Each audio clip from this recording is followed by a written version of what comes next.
네, 안녕하세요. 아이고, 불러주셔서 감사합니다. 사실은 저는 의료산업 정책 쪽에 많이 좀 관여를 해와가지고, 의료산업 전반에 대해서 한번 오버뷰를 가지고 구체적인 산업 하나하나로 한번 들어가 보면 좋을 것 같아서 오늘 의료의 산업화에 대해서 말씀을 한번 드려보겠습니다. 의료의 산업화, 도대체 이게 무슨 말이냐? 의료 산업화를 격렬하게 반대하시는 분들이 있습니다. 안녕하세요. 그분들이 하시는 말씀은 이 얘기입니다. 아픈 환자의 건강과 생명은 돈벌이의 대상이 아니다. 사실은 틀린 얘기는 아니죠. 그런데 의료 산업을 찬성하시는 분들한테 가서 똑같이 물어봅니다. 아픈 환자의 건강과 생명은 돈벌이의 대상이냐? 그분들도 아니라고 그래요. 그렇다면은 의료에 대한 정의가 두 그룹이 서로 다른 겁니다. 그죠? 지난 정권의 그 의료 정책의 아젠다는 딱 한마디였습니다. 뭐냐면 돈보다 사람이었습니다. 아마 저것은 타겟을 의사를 향한 거 아닌가 싶기도 한데 하여튼 이거였었습니다. 잘 아시다시피 의료는 인간적인 가치를 따지는 것과 산업적인 가치를 따지는 것이 굉장히 믹스가 되어 있어서 이 중간을 딱 자르기가 좀 애매합니다. 하얀색이 어느 순간 까만색이 되어 있고 까만색이 어느 순간 보면 하얀색이 되어 있어요. 이 중에서 돈보다 사람은 이 부분인 것 같습니다. 근데 우리가 지금 지향해야 될 부분은 이쪽이 아닌가 싶은데 이것을 어떻게 정의를 할 것이냐는 거죠. 지금부터 약 10년 전에 보건복지부에서 그때 당시에 돈을 꽤 많이 들여가지고 삼성경제연구소에다가 의료산업 HT 이니시어티브 전략을 좀 세워달라 그래가지고 이렇게 두꺼운 책이 나왔는데 그거 내용을 제가 쭉 한번 훑어봤는데 별로 볼 건 없고 딱 슬라이드 한 장 쓸 게 있더라고요. 바로 이 슬라이드였습니다. 이게 뭐냐면 의료산업의 구조를 이렇게 파악을 했습니다. 여기 잘 보시면 서비스, 바이오 제약, 의료기기 솔루션 이 전체 이 세 개의 이 나이두수를 두고 이렇게 흘러가는 이 모든 것이 의료산업의 대상이라는 거죠. 그렇다면 이 중에서 소위 말하는 돈보다 사람 내지는 우리가 보통 어떻게 우리가 산업이 될 수 있느냐라고 반대하는 부분은 아마 이 부분 아닌가 싶습니다. 그런데 보시는 것처럼 이 부분 전체가 흘러가는 구조이기 때문에 저희가 블로킹에 대해서는 산업화에서 분명히 문제가 생길 겁니다. 그런데 저것으로 돈을 벌지 말라 그러면 저것을 어떻게 활용할지에 대한 방안을 세워야 되지 않을까 하는 겁니다. 그래서 우리가 보건복지부, 보건의료 분야에 국가 투자, 연구개발이라든가 투자는 크게 세 가지거든요. 질병을 극복하고 사회 안전망을 구축하고 신산업 창출입니다. 그래서 이 중에서 우리가 질병 극복은 사실은 민간이 들어올 수 있는 질병은 국가에서 안 들어갑니다. 그건 민간이 하면 되는데 희귀난치성 같이 1년에 몇백 명, 몇천 명 안 생기는데 그 사람들을 치료하기 위해서는 똑같은 투자를 해야 되는 것들 그런 거는 못 들어갑니다. 코로나 같은 경우에 백신 개발을 했는데 유행 안 하고 끝나면 그 어마어마한 돈을 누가 해결할 겁니까? 바로 저런 부분을 정부가 들어가는 거고 저 신산업 창출 저 부분에 대한 시드머니를 마중물을 투자하는 게 정부의 역할입니다. 그래서 아마 새 정부에 제가 제시를 하기는 지난 정부는 돈보다 사람이라 그랬는데 새 정부에서는 헬스케어 4.0이라는 개념을 한번 넣어보면 어떨까. 근데 이거는 사실은 세리 연구보고서도 한번 제시가 된 바가 있습니다. 1.0의 시대, 2.0의 시대, 3.0의 시대. 지금 아마 2.0에서 3.0의 시대로 넘어가는 정도가 아닌가 싶은데 4.0을 거론해야 되는 거는 문명의 격변기라고 하는 4차 산업혁명과 포스트 코로나가 붙어있는 이 상황에서 우리가 의료에, 보건의료에, 헬스케어에 목적과 지표와 공급자, 수요자 이런 변화를 어떻게 정의할 것인가 굉장히 중요한 것 같습니다. 아마 오늘 우리 디지털 우리 헬스케어 이렇게 포럼에서도 논의하는 것이 저러한 문명의 변화 속에서 우리가 어떠한 방향성을 가지고 구체적으로 한 발을 뛰어볼까 하는 것이 오늘 이게 포럼 토론의 목적이라고 생각하고 있습니다. 제가 의료산업을 바라보는 개인적인 관점을 하나 소개해 드리겠습니다. 대한민국은 지금 어마어마하게 의료비가 증가하고 있고요. 이대로 가면 대한민국 국가 파산합니다. 그렇기 때문에 어떻게든지 꺾어야 되거든요. 이 꺾는 방법에 대해서는 정부에서 상당히 고민을 하고 있는 거고, 원격 의료, 포괄수가제, 이거는 의료비를 꺾기 위한 목적이라고 보시면 될 것 같습니다. 그렇죠? 지금 최근에 약 한 30년 동안에 경상비가 어마어마하게 증가하고 있습니다. 지금 고령화 인구가 세계에서 제일 급속하게 늘고 있고, 출산 인구는 세계 최저를 수집하고 있고, 인구 때문에 경제의 가장 큰 지표라고 하는 인구 때문에 국가가 소멸될 나라로 지금 대표적인 나라로 꼽히고 있는 대한민국에서 의료비의 증가는 어마어마합니다. 고령 인구가 젊은 사람들의 4배 이상의 진료비를 소모하고 있는데 생산성이 없다는 거, 이런 문제들, 이것을 과연 복지로만 접근을 할 것이냐는 거죠, 정부 입장에서. 자, 비용이 어마어마하게 의료 비용이 늘고 있는데 우리가 체감적으로 의사들이나 병원의 수익은 감소하고 있죠. 그렇잖아요, 그죠? 의료비는 어마어마하게 줄고 있는데, 근데 의료비라는 건 누가 돈을 썼다는 얘기입니다. 제가 항상 궁금한 거는 이건 누가 가지고 가자는 거예요, 이거를. 비용이 발생했는데 의사 병원은 줄고 있는데 저 사이에 누가 가져간 게 있겠죠. 뻔하죠. 뭐 누가 가져갔겠습니까? 회사가 가져갔죠. 제약 의료기기 유통회사가 가져간 겁니다. 우리가 의료인들이, 병원도 그렇고 소위 말하는 근로소득이라고 하는 병원 진료 수익에만 의존하고 있으면 절대로 안 될 것 같아요. 그렇다고 저걸 뺏어오자는 게 저 향에 진입을 해야 될 것 같습니다, 우리도. 자, 그런데 문제는 저 제약 의료기기 유통회사가 국내 회사인가요? 대부분 외국 회사입니다. 만일에 저게 국내 회사면 의사 간호사들만 조금 참아주면 됩니다. 국내의 부가가치가 떨어지니까. 그런데 65% 이상이 외국 회사입니다. 그 외국 회사가 국내 시장에서 돈을 벌고 재투자하나요? 안 하죠. 인건비하고 영업비만 떨고 다 가져갑니다. 제가 옛날에 MSD 국제 글로벌 회장이 오셨을 때 만나가지고 부탁을 한 적이 있어요. 여기에 생산시설이나 R&D 이노베이션 센터 하나 지어주시면 안 되겠냐, 국내에. 하여튼 그렇습니다. 그런데 재밌는 거는 저 회사들이 돈을 버는데 꼭 필요한 게 있죠. 의사들이 처방해야 됩니다. 그리고 의사 간호사들이 행위를 해줘야 돼요. 수술이면 수술, 주사면 주사. 처방과 서비스 행위가 있어야 저 사람들이 돈을 버는 겁니다. 그런데 그 회사가 대부분 외국 회사라는 거죠. 자, 그래서 저는 대한민국의 의료산업의 구조는 전형적으로 재주는 곰이 넘고 돈은 외국 회사가 벌어가는 구조라고 보고 있습니다. 저것을 해결하기 위해서 어떻게 해야 되냐? 국내 시장의 산업 경쟁력을 키워줘야 됩니다. 어떻게 키울 것이냐? 거기에 의료인들의 역할이 있다고 보는 겁니다.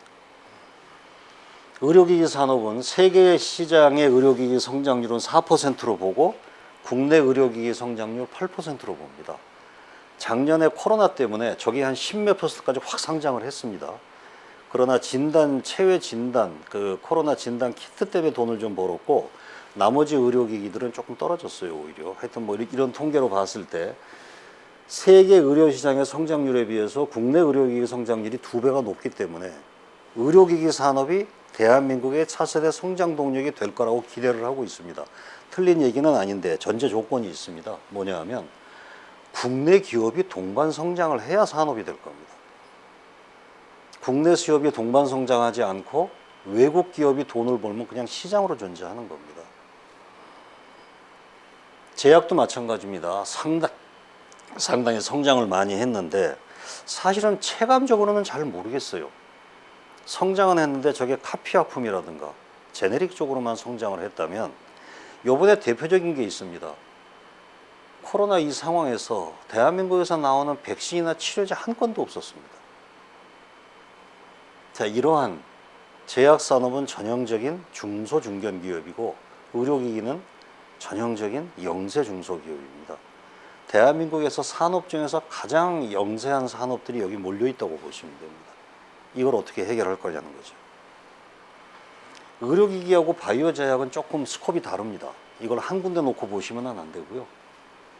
여기 보시면 이런 특성이 있는데 가장 큰 특성은 기술의 수요가 어디서 출발하느냐는 거죠. 바이오 제약은 기초 원천 연구가 많습니다. 기초 연구에 원천 물질, 원천 특허가 만들어지면 블록버스터 사업이나 뒤가 다 막히고 그것으로 인해 가지고 의료 서비스의 행태가 바뀌기 시작합니다. 우리가 코로나 상황에서 의료 현장에서 백신이 필요하다는 거 가지고 코로나 제품이 만들어지는 게 아니죠. 단 의료기기는 안 그렇습니다. 의료기기는 의료 현장의 아이디어, 소위 메디컬 언맷 니드, 비충족 수요가 공학적으로 연결이 되면 거기서부터 제품이 만들어집니다. 근데 특징적으로 그 기술이 그렇게 고급 기술이 필요하지 않은 것 같아요.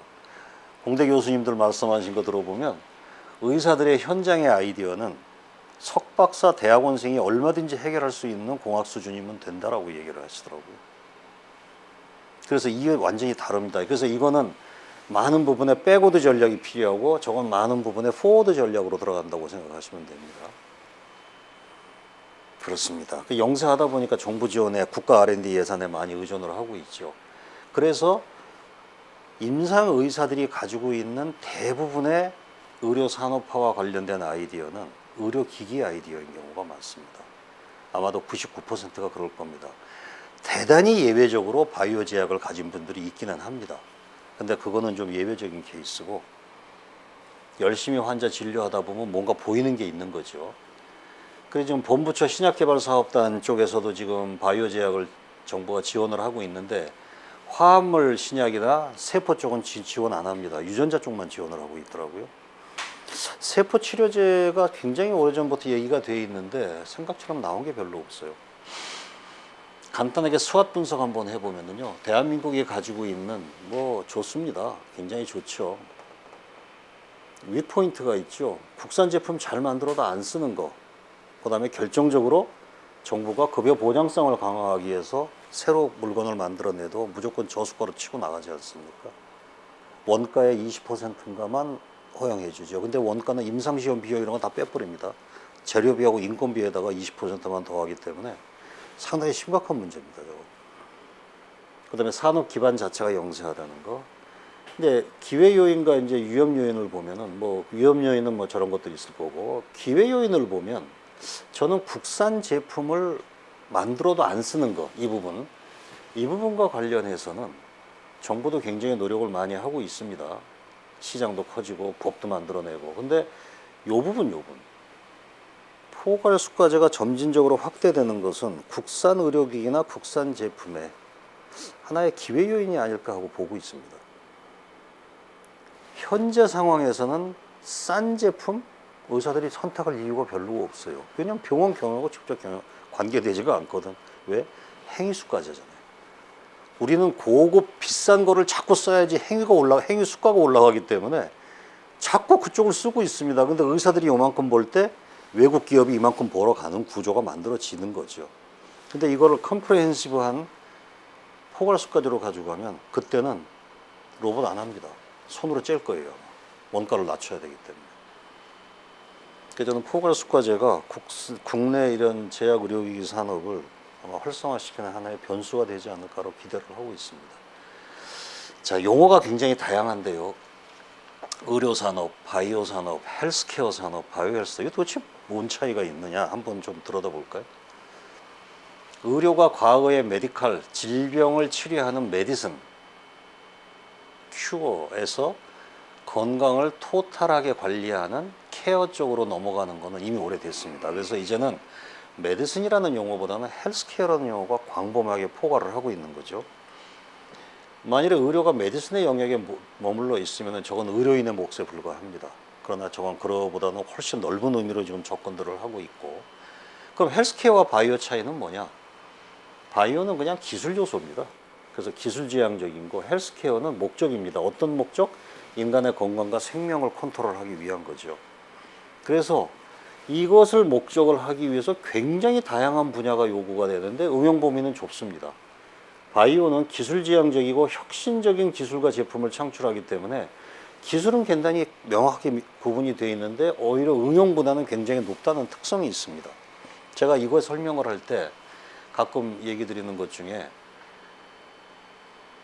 헬스케어가 바이오의 일부냐 혹은 바이오가 헬스케어의 일부냐 가끔 여쭤봐요. 많은 경우에 이렇게 생각하시는 분들이 있더라고요.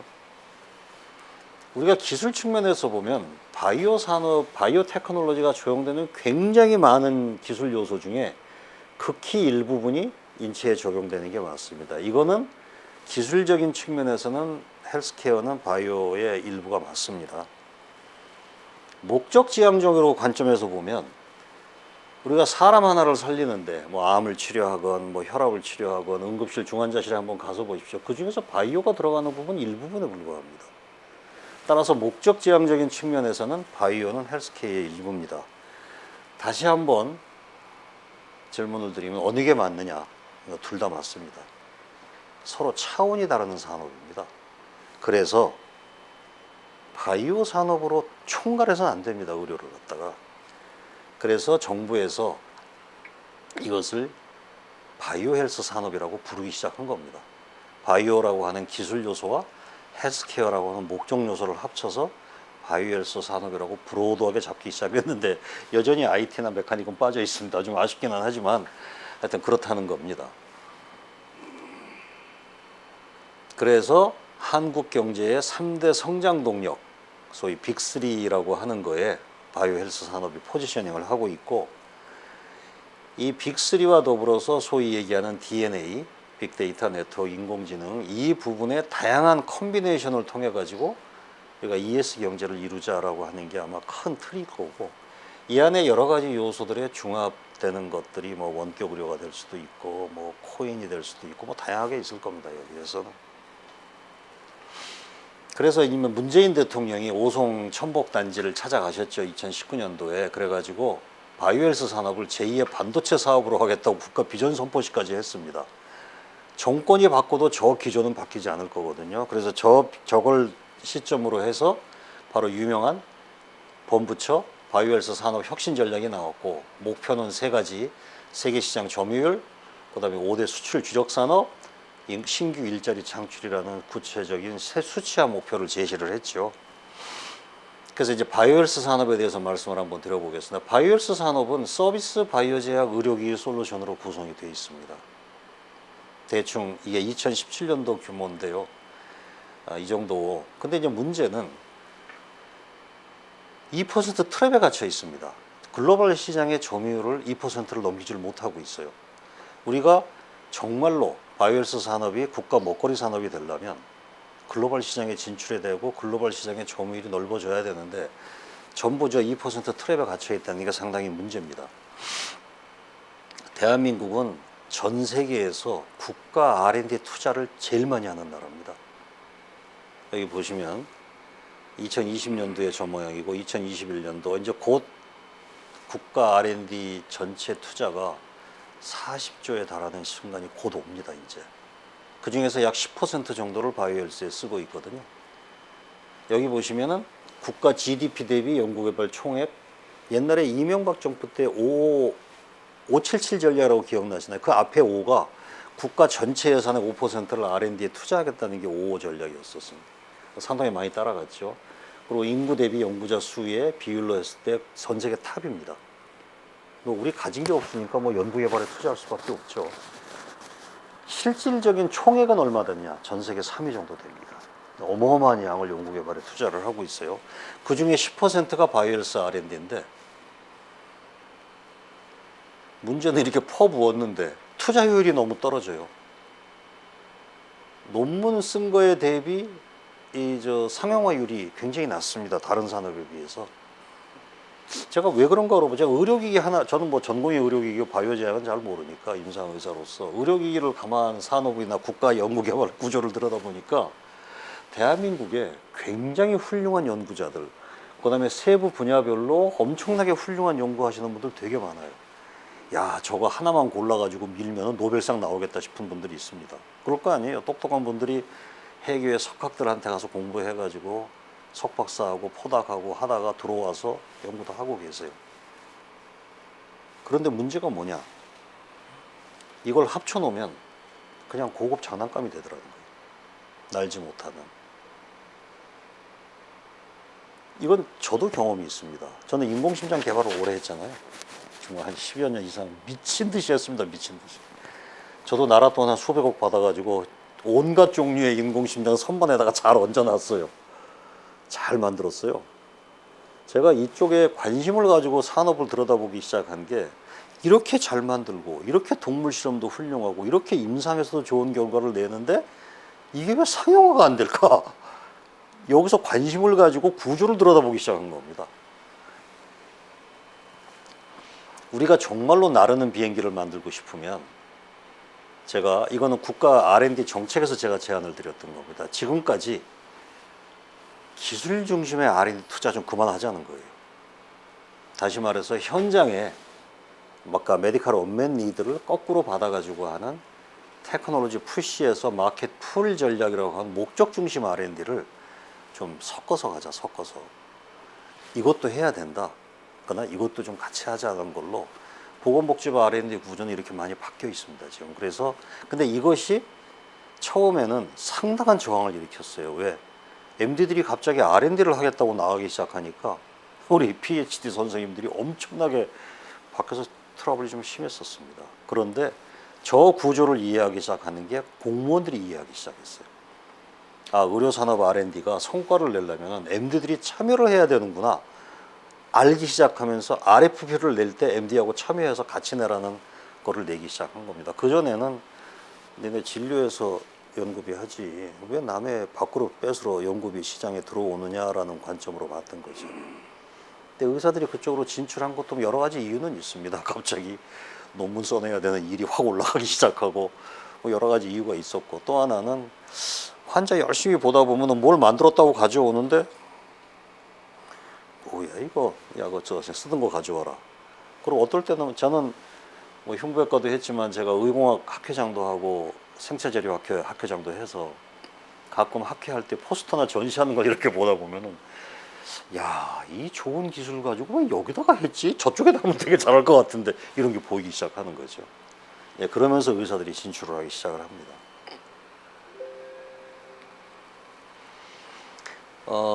가끔은 제가 국가 R&D나 뭐 사업을 할 때 재밌는 현상을 가끔 봅니다. 고객에 대한 정의를 조금 좀 잘못들 할 때 보고 있어요. 우리가 소비 시장에서 바이어 페이어 유저, 구매자 지불하는 사람, 사용하는 사람이라는 게 있습니다. 보통은 저게 하나입니다. 보통은. 근데 핸드폰 시장을 한번 들여다보면 되게 재밌어요. 제가 제 핸드폰을 쓸 때는 제가 사고 제가 돈 내고 제가 씁니다. 우리 딸내미 핸드폰을 살 때 보니까 사는 결정은 집사람이 하고 돈은 제 주머니에서 나오고 쓰는 건 우리 딸이 쓰더라고요.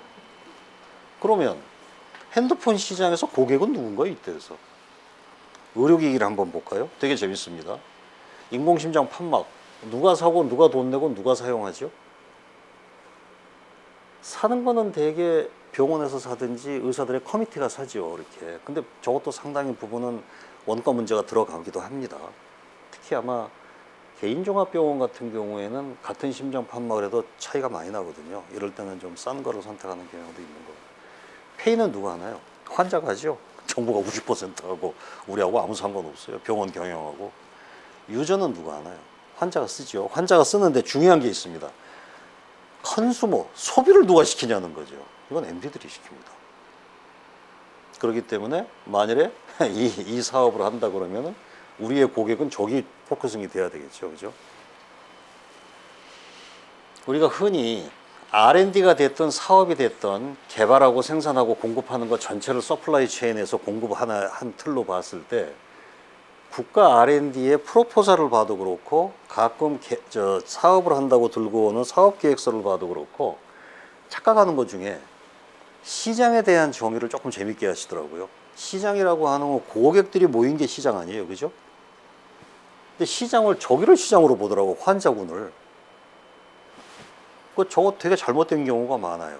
대표적인 거 하나 예를 들면 인공장기 개발을 할 때 인공신장 개발하겠다는 거 되게 많이 옵니다. 우리나라 30만 명의 환자가 있고 투석 환자가 3만 명이 넘기 때문에 시장만 보면 되게 큰 시장이에요.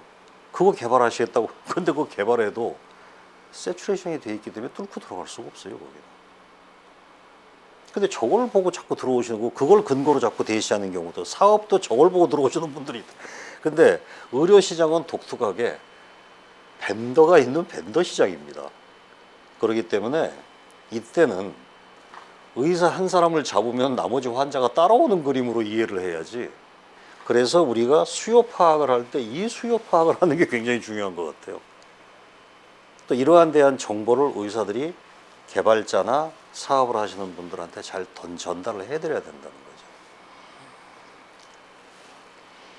정말로 이 참 투자 엄청 하는데, 이게요 사실은 2015년도에 위기가 저는 그때 국가과학기술위원회를 하고 있었는데 그때 위기가 있었어요. 뭐냐, 그만하자. 변양균 실장이 쓴 무슨 교과 책이 하나 있는데, 거기 보시면은요 국가 R&D 예산 절반으로 줄이고 바이오헬스 예산 없어진 얘기 나옵니다. 거기에. 그리고 실제로 너무 들어가는데 비해 나오는 게 없다 보니까 그냥 사다 쓰자는 얘기가 나왔어요. 그때가 2015년경입니다. 굉장한 위기였었어요. 2016년도 예산이 대폭 삭감될 거라고 예상을 했었고, 싱가포르처럼 사다 쓰자. 그래서 차라리 서비스에서 떨구자, 이익을. 그리고 여기에 들어가는 2, 3조의 돈을 차라리 다른 데 쓰자라는 얘기가 나오고 있었습니다. 그런데 정말 천만다행으로 그때 한미약품이 이걸 터졌어요. 이거 터져가지고 아, 이쪽에 투자한 게 돈이 되는구나 하고 기사회생을 한 겁니다. 지금은 여기에 엄청난 돈을 국가가 퍼붓고 있는 겁니다, 지금. 그래서 이 이후에 바이오헬스 대표 정책들이 이렇게 쭉 나왔고, 아까 문재인 대통령 국가 비전 선포식 하고 난 다음에 나온 산업 혁신 전략까지 나오게 된 겁니다. 2021년도 작년 3월 달에 코로나가 한참 기승을 부릴 때 보건산업진흥원에서 보도자료가 나왔죠. 그 전년도 거 엄청나게 증가를 했더라고요. 여기 보시면은 상당히 코로나 때문에 전 산업이 다 가라앉았지 않습니까? 그런데 딱 두 산업만 증가를 했어요. 하나가 바이오헬스 산업하고 반도체 산업입니다. 이게 상당히 상징하는 게, 시사하는 게 크죠. 그리고 보건산업에서는 의약품, 의료기기, 화장품이 이렇게 증가를 했고, 특히 작년 1년, 2021년 1년, 이건 2020년 데이터고요. 2021년에서는 의료기하고 의약품이 상당히 코로나 특수를 봤습니다. 돈 많이 벌었죠, 진짜로. 그리고 실제로 수출이 많이 증가하고 있습니다. 수출이 증가한다는 것은 굉장히 고무적인 사실입니다. 국내 수요만 들어가는 게 아니고. 그러나 우리가 이거 정도 가지고 아직 국가의 먹거리 산업으로 포지셔닝하기는 아직 힘들다는 거죠. 의료 바이오헬스 산업이 실제 좋은 연구자, 좋은 연구 프로토타입 결과가 있음에도 불구하고 산업 효과를 못 만들어내는 것은 바로 죽음의 계곡인데, 어떤 산업이든지 연구 개발이 사업화, 산업화까지 가게 되는 3대 장벽이 있다고 합니다. 연구 개발이 시제품까지 가는 악마의 강, 시제품이 실용화 제품, 상품까지 가는 죽음의 계곡, 상품이 사업화, 돈 벌어가지고 살아남는 거 다윈의 바다인데, 이 중에서 바이오헬스 산업의 특징이 죽음의 어떤 산업인지 다 존재하는 계곡인데요. 바이오헬스 산업의 특징이 바로 이 죽음의 계곡이 굉장히 넓고 깊다는 겁니다. 그럼 죽음의 계곡이 도대체 뭐냐? 2008년도 네처 메디슨 표지, 논문 표지에 나왔던 거죠. 규제의 골짜기라고 생각을 합니다. 첫째는 바로 이 연구자들이 잘 만들어 놓은 벤치의 시제품이 저 환자 옆에서 기다리고 있는 의사한테까지 못 오는데, 이 죽음의 계곡이죠. 식약처, 내카, 그 다음에 심평원이라고 하는 이 세 개의 구조가 있다고 봅니다. 정부에서는 이것을 해결하기 위해서 세 개 프로젝트를 제안을 했습니다. 첫 번째가 연구중심 프로젝트, 그 다음에 본부처 연구개발 사업단. 이거 두 개는 소프트웨어 사업입니다. 그 다음에 하드웨어 사업으로 바이오헬스 클러스터 전략, 첨복 단지를 만들어낸 겁니다. 제가 꽤 많이 관여를 했어요. 그래도 보면 연구중심 프로젝트 제가 민간위원장을 했고 이거 이사장을 하면서 이걸 어떻게 돌파해 보려고 많이 애를 썼고 죽음의 계곡에서 모든 것을 풀어나가야 된다라고 얘기하는 메시지를 던지려고 애를 많이 써봤습니다. 자, 우선 연구중심병원 한번 볼까요? 연구중심병원 병원 자체가 산업의 현장이 되라는 겁니다. 오픈 인노베이션 플랫폼 역할을 해주라는 거고 그것을 하기 위해서 굉장히 많은 구조가 바뀌어야 될 게 있습니다. 특징적으로 하나 뭘 바뀌어야 되냐면요. 병원의 재무 회계 구조가 바뀌어야 됩니다. 지금처럼 진료 회계만 가지고 있어는 안 돼요. 연구 회계를 넣어야 됩니다.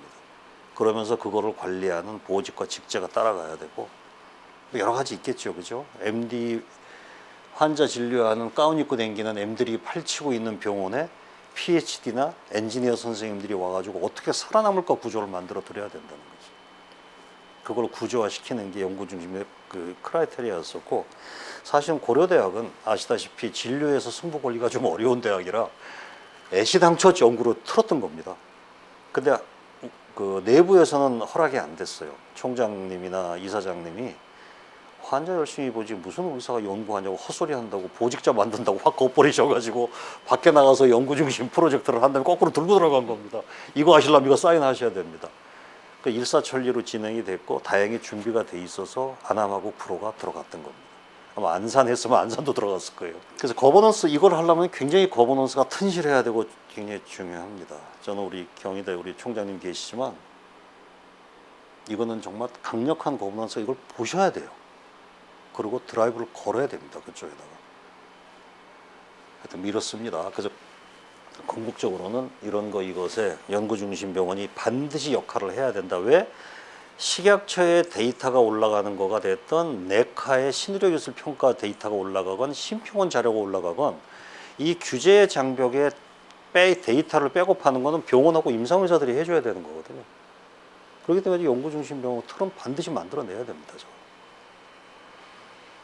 지금 뭐 우리 지금 진료 중심에는 아까도 말씀드렸지만 한계형이라든가 무한 경쟁 상황에 들어가면서 이거는 꺾였습니다. 지금 이걸 돌파하는 방법으로 연구를 통한 소위 말하는 마지널 밸류를 끌어올리면서 병원 경쟁력도 끌어올리고 바이오헬스 산업화라 국가의 어떤 트렌드를 따고 가자는 거죠. 돈이 어마어마하게 투자되잖아요. 가져와야죠. 대학 입장에서도. 그리고 병원의 수익 구조가 개선이 되지 않으면 지금처럼 98% 이상 진료 수익이라고 하는 근로소득에만 의존하는 조직으로 끌고 가서는 획기적인 변화는 어렵다고 봅니다. 그러게 하는 것이 연구중심 병원이 출가했던 목적입니다. 저는 이제 대학의 관점에서 좀 말씀을 드리는 겁니다. 그래서 10개 병원이 지정이 됐고 보건의료 경영대학원 제가 사실은 의과대학에다가 경영학 교실을 만들려고 시도를 했다가 정말 이해 못 하시더라고요. 다른 데 없는 걸 왜 만드냐 그래가지고 실패를 하고 말았어요. 저건 참 아쉽습니다. 근데 카톨릭에서 보건의료 경영대학원을 만들어서 정말 축하한다고 그랬습니다. 제가. 자, 이거는 제가 옛날에 오래전에 썼던 칼럼인데요. 뭐냐 하면 고속도로에서 차가 지나가는데 차가 멈춰 섰어요.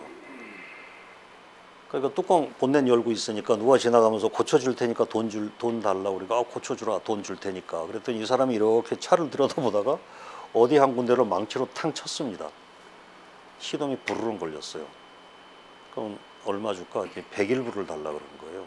야, 그건 망치질 한번 하고 101불 좀 심한 거 아니냐 그랬더니 망치값은 1불이고 어디를 치면은 시동이 걸리지는 않은 지시값이 100불이다. 그거 실제 실화고 리더스 다이제스트에 소개된 겁니다. 그거.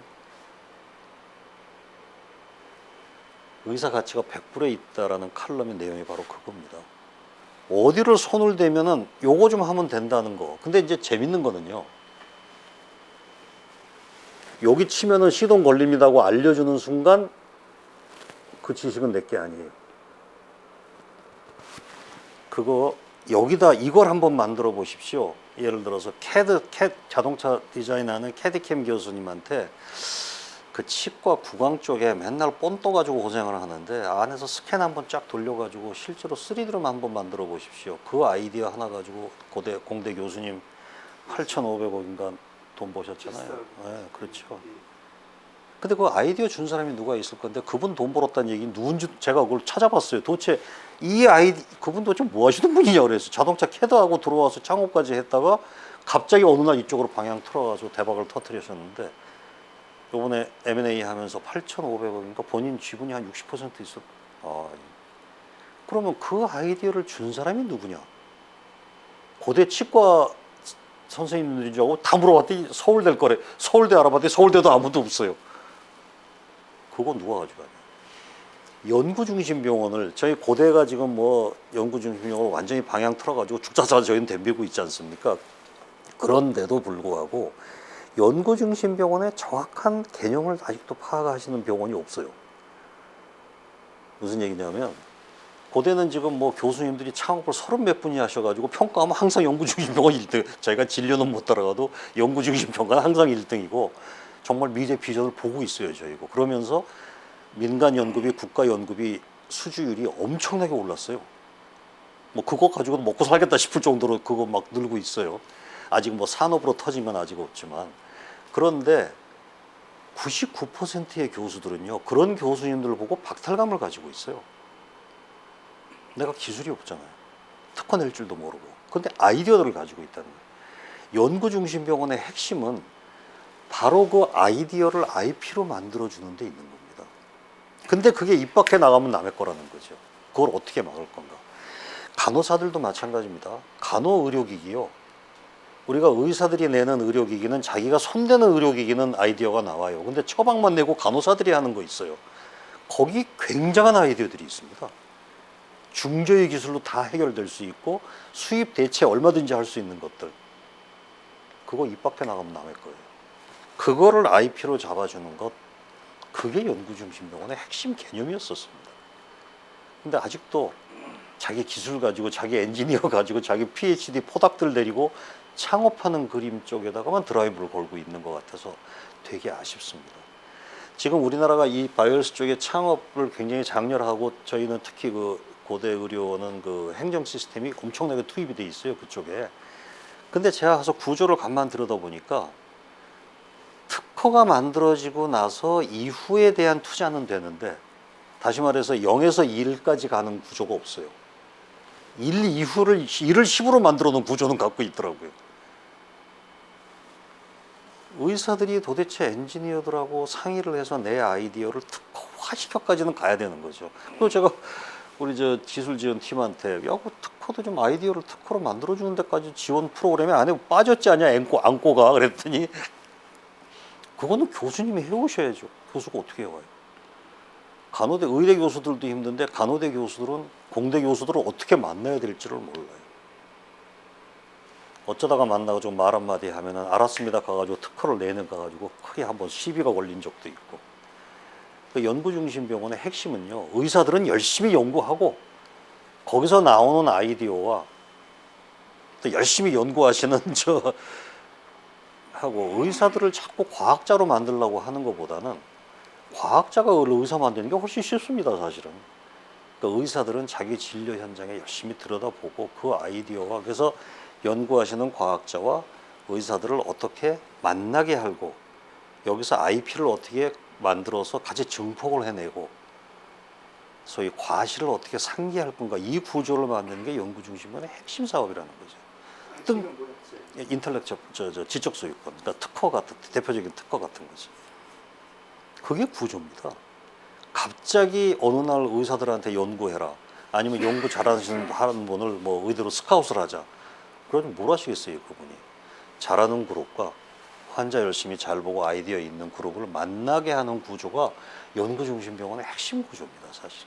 근데 고대도 아직 그 개념을 제대로 파고 들어가려면 앞으로 10년쯤 있어야 될 것 같아요. 왜? 대부분의 병원장이나 의료원장들이 의사결정하시는 분들이 밤새워서 프로포자를 써보고 대형 과제를 맡아가지고 몇 년씩 골치 아프고 하신 분들이 아직 아닌 거예요. 고대 같은 경우는 부자 들어간 사람들이 그걸 해본 친구들입니다. 그래서 그 친구들이 나중에 장이 되면 상당히 활성화될 거라고 기대를 하고 처음부터 그 구조를 만들어주는 게 되게 중요합니다. 다음에 본부처 사업인데요. 뭐 이렇게 의료기기 신약하고 있죠. 근데 아직도 양쪽 다 기술 쪽에 많은 돈이 들어가고 있습니다. 왜? 리드 하시는 분들이 MD 사이드에서 빠져있기 때문에 메디컬 사이드.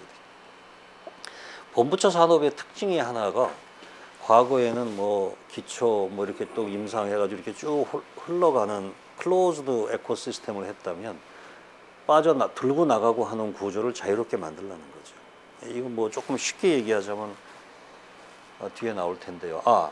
생태계 얘기하면 제가 꼭 하고 싶은 얘기가 하나 있습니다. 생태계가 구축이 되면 어떻게 되겠느냐?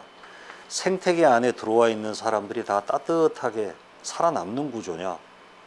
그거는 온실 사업이라고 그랬습니다. 미래 가치가 있는데 현재 생존 가능성이 없는 사람을 키워가지고 시장으로 내보내는 거는 인큐베이터 사업이고, 우리가 생태계 사업을 얘기하려면 생태계는 말 그대로 적자 생존 구조입니다. 이거는 건강한 먹이사슬을 만들어내는 거고, 승자 독식 구조만 막 들어가지 못하게 막아주고 그래야 되는데, 사람들이 저 생태계라는 얘기를 인큐베이션 사업이나 온실 사업하고 헷갈려서 얘기를 하는 경우가 꽤 있어요. 그러려면은요, 의료기기 산업 지금 제조업이 한 3,000개가 넘잖아요. 영세한 사업들. 그거 과감하게 M&A 시켜야 됩니다. 대기업 들어오게 해주고. 그렇지 않고 어떻게 글로벌 시장을 나가서 국가 먹거리 사업이 되겠어요. 근데 그걸 막아버리고 그걸 골목 상권이라고 못 들어오게 해버리면 생태계 구조가 안 만들어진다는 거죠. 그거는 온실이나 인큐베이터 사업으로 명칭을 해야 되는 거죠. 그 다음에 세 번째 하드웨어인데요. 전 세계에서 바이오헬스 산업을 끌고 나가는 나라마다 모든 나라들이 꼭 가지고 있는 게 클러스터 전략입니다. 클러스터. 이런 것들이죠. 우리나라도 클러스터가 있죠. 이렇게. 대표적인 클러스터, 오송 첨복, 대덕, 구미 의료기기, 부품단지, 원주 의료기기 클러스터, 송도 판교 이런 것들이 있습니다. 홍릉 바이오밸리 포함해서. 여기 잘 보시면 어디가 좀 비어있죠. 이런 데가 비어 있습니다. 지금 특히 호남 지역은요, 뭐 아무것도 없어요. 이거 지난번 대선에서도 민주당 정부에서 이거 굉장히 들고 나왔었는데, 제가 이번 정부에도 얘기를 했어요. 뭐 좀 만들어줘라. 특히 저 호남 그 광주 옆에 그 뭐죠, 뭐 하나 있죠. 거기도 이 클러스터는 그 지역의 산업과 지식과 학문을 극대화하는 전략 작업이거든요. 뭐 만들자 그랬어요. 여기 새만금 지역도 있고, 여기 저기 강원도는 원주라고 하나 있지만은 강원도 영동 영서 지역이 다 비어 있습니다. 지금 이쪽 대구는 있다 그러지만 이 밑에 부울경이라고 하는 경남 지역 다 비어 있고. 그랬더니 누가 그 얘기를 하더라고요. 오송과 대구가 있는데 왜 중복 투자하냐. 제가요, 오송 천복재단 이사장을 해서 자신 있게 얘기하는데, 오송을 지금보다 2배를 키우면 여기 있는 연구자들이나 기업들이 도움 받을 것 같습니까? 못 받아요. 지역 클러스터는 지역 클러스터화 되어 버렸습니다. 거기에 맞는 산업을 극대화시키는 클러스터 전략이 들어가야 된다는 거죠. 그래야 지역 자원도 활용하고 국가 균형 발전도 하고, 차기에 정권 한 번 더 하고 싶으면 저것 좀 만들어 주라 그랬어요. 끌고 가라. 그래서 아마 제가 기억이 맞다면 전남 화순지 전남 지역에 바이오헬스 클러 첨복단지를 만드는 거는 지금 윤석열 공약에 들어있는 것 같더라고요. 근데 그것만 가지고 안 돼요. 딴 지역도 다 규모에 맞게 대구나 오송처럼 풀 스코프로 할 필요는 없고, 거기에 맞는 거, 의료기기면 의료기기, 제약이면 제약, 솔루션이면 솔루션, 클러스터 전략을 써줘야 된다고 저는 믿습니다. 그 다음에 규제의 계곡만이 존재하느냐? 그렇지 않습니다. 저는 오히려 죽음의 계곡은 펀딩 갭, 돈이 마르는 계곡이라고 생각을 해요. 정부 돈으로 프로토타입 만든 다음에 상용화 가려면 이 절차를 거쳐야 되는데, 민간 돈이 무서워서 들어오지 못하는 영역이라는 거죠. 돈만 있으면 얼마든지 갈 수 있고, 우리는 민간이 일천하기 때문에 저길 못 들어오고, 민간 돈이 여기까지 기어서 여기까지 올 때까지 가만 기다리고 있다가 임상시험 한 케이스 그러면 돈 들어오는 겁니다. 그래서 저건 어떻게 보면 펀딩 갭일 수가 있어요. 저 펀딩 갭을 극복하는 전략이 그럼 뭐가 있겠느냐? 좀 M&A 좀 허락하고 대기업도 좀 참여하게 하고, 대기업 들어오려면 골목상권에 맞고만 있지 말고 이게 산업을 하려면 공공투자 효율화인데 공공 나라 돈 가지고 완전한 엔드리절트를 만들려고 그러지 말고 민간 투자의 마중물 역할을 하는 공공투자에 머물러 있으라는 거죠. 그다음에 이거는 뭐냐면은 그 출구 전략 중에 하나인데, 그 조달 있죠, 조달. 조달을 열어줘야 됩니다, 바이오헬스에서. 어떤 일이 있었냐면은 작년, 재작년 막 이제 그 코로나 터졌을 때 진단키트 회사가 저한테 두 사람이 찾아와가 저희 좀 도와달라고 해서 뭘 도와드려요 그랬더니 기술 상장은 했는데 매출이 없는 거예요, 국내에. 코로나가 터져가지고 진단키트를 들고 나가서 팔려고 아프리카를 갔더니 니네 나라 트랙 레코드를 달라고 그러더래요. 니네 나라에서 쓴 기록을 달라고 그러더래요. 트랙 레코드가 없는 거예요. 기술 상장도 날아가게 됐고 해외 시장도 상당히 큰 문제입니다, 저게. 그래서 그러면 공공기관에서 그걸 좀 구매해서 써가지고 트랙 레코드로도 만들어주자. 그런 다음에 그걸 이제 바이코리아 전략이고 해외 나가는 셀코리아 전략을 좀 써야 되지 않을까. 요 공공 조달 이 문제는 제가 국회에서 공청회를 몇 번 좌장을 하면서 저도 공부를 많이 했어요. 이 바이오헬스 시장의 공공 조달이 완전히 막혀 있더라고요. 이 부분을 뚫어가려고 지금 애를 쓰고 있는 것 같으니까 기대 한번 해볼 만합니다. 그래서 이게 출구 전략은 잘 만들어서 팔 거냐? 100원짜리 만들어서 200원에 뭐 1억 개씩 파는 시장이 아니잖아요, 이 시장이. 제조 판매, 적당한 순간에 기술 이전, 적당한 순간에 인수합병, 그리고 공공구매라는 출구 전략을 어디다 가져갈 건가. 저는 기업에서 가끔 저한테 와서 물어봐요. 이쪽에 얘기하면 그 기업의 출구 전략을 꼭 물어봅니다. 잘 만들어서 많이 팔아가지고 그건 제조업으로 하겠다는 얘기인데 글로벌 시장 못 나갑니다. 우리나라 회사 실력 가지고. 마케팅, 네트워킹 아무것도 안 돼요. 그래서 물건 잘 만들어 가지고 해외 시장에 뭐 이렇게 핸드폰 팔듯이 팔아서 뭘 승부를 보겠다는 데는 아예 저는 그런 데 들여다보질 않습니다. 도와드리려면 차라리 이쪽을 도와드리면 도와드려도.